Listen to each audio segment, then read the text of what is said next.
What if I told you that abandoned church bells around the world have been ringing by themselves at exactly midnight? Not one church, not a handful, dozens, separated by oceans, by language, by centuries of different history. Yet the bells ring at the same moment, every single time. Tonight, we're going to follow that sound all the way to its source, and I promise you, you will wish we hadn't.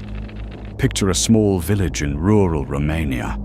Population, less than 300 people. Most of them are asleep before 11. The streets are dirt roads. The nearest city is 2 hours away. At the edge of the village sits a church that hasn't held a service in 40 years. The doors are padlocked, the windows are boarded. The priest who last tended it died in 1987. Nobody goes near it. Not because of superstition, not because of stories, but because of what happens there on certain nights. At exactly midnight, the bell rings.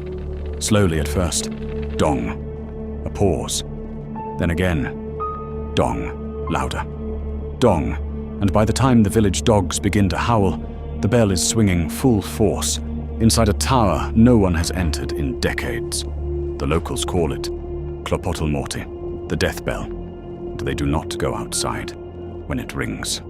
Now, if this were just one church, in one isolated village, you could explain it away. Old wood settling, metal contracting in the cold, a loose mechanism responding to wind. But here's where this story stops being a ghost story and starts being something harder to explain.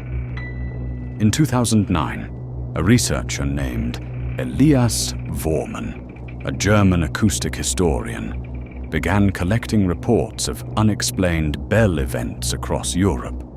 He wasn't looking for the paranormal, but the more reports he gathered, the more a pattern appeared that he could not ignore.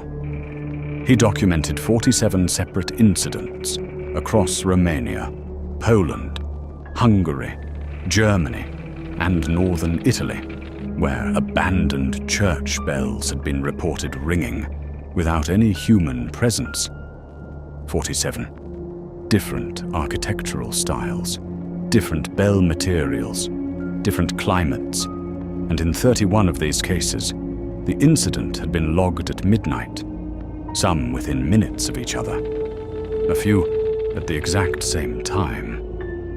Vormann presented his findings in Vienna in 2011. He was not taken seriously. His research was called anecdotal.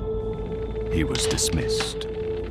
But the bells kept ringing. Let me tell you about a woman named Marta. She grew up near one of the churches in Vormann's report. She described the night she decided to wait outside the church herself. She was 19 years old. She brought a flashlight, a camera, and her older brother. They arrived at 11:45. The church sat completely still. 15 minutes passed. Nothing. And then, at 11:58, the temperature dropped. Not gradually, instantly, like stepping into a freezer. Her brother felt it too. A dog somewhere in the village began to bark, then stopped mid-bark, just stopped. And then at midnight, the bell rang. The bell was moving. Full swings, powerful swings, the kind of movement that requires a grown adult, pulling hard on a rope. But there was no rope. The rope had been removed years ago, and there was no one in the tower. She and her brother ran. They did not go back. She said, "It wasn't that the bell was ringing that scared me. It was that whatever was ringing it knew we were watching." Now let's be fair. Let's give the skeptics their moment. There are rational explanations for self-ringing bells. Infrasound, low-frequency sound waves, below the range of human hearing, can cause physical vibrations in large metal objects, temperature differentials, structural resonance. All of these are real. All of these are documented. But here is the problem. None of these explanations account for the timing. Infrasound doesn't follow a clock. Temperature differentials don't synchronize across countries.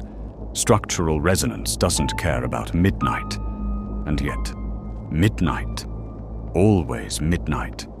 For centuries, church bells were not just instruments of time, they were weapons against the unknown.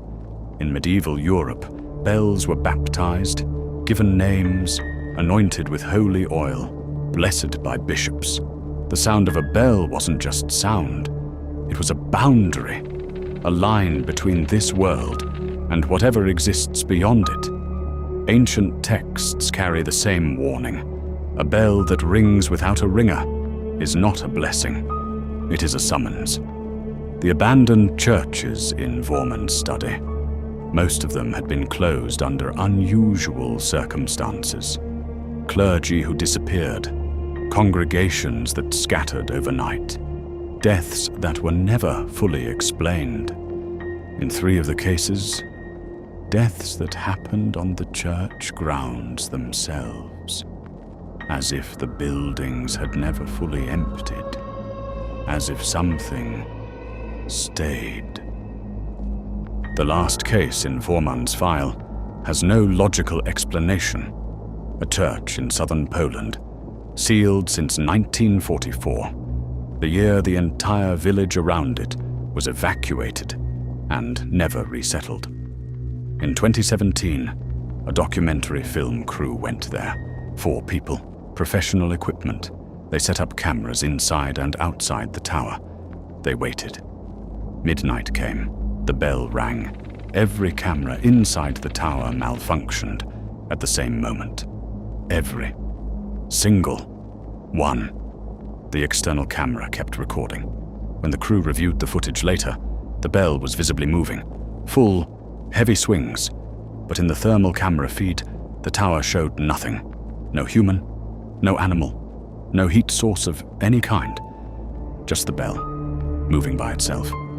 In the final seconds of the footage, the bell slows, stops, and in the window of the tower, just for a moment, there is a shape, not clearly defined, not close enough to identify, but there, standing completely still, watching the crew below. The documentary was never released. The crew refused to discuss what they saw. One crew member gave a single interview afterward. He was asked, "Do you believe what happened that night was supernatural?" He thought for a long time before answering. Then he said, "I believe that whatever was in that tower had been waiting there for a very long time. And I believe it was glad someone finally came. So tonight, while most people sleep, somewhere in the world, an abandoned church still stands in the dark, its doors locked, its windows sealed, its rope long since removed. And when the clock reaches midnight, the bell will begin to swing, slowly, then louder, rolling out across empty streets and sleeping fields. And when the final echo fades into silence, there will still be nobody there.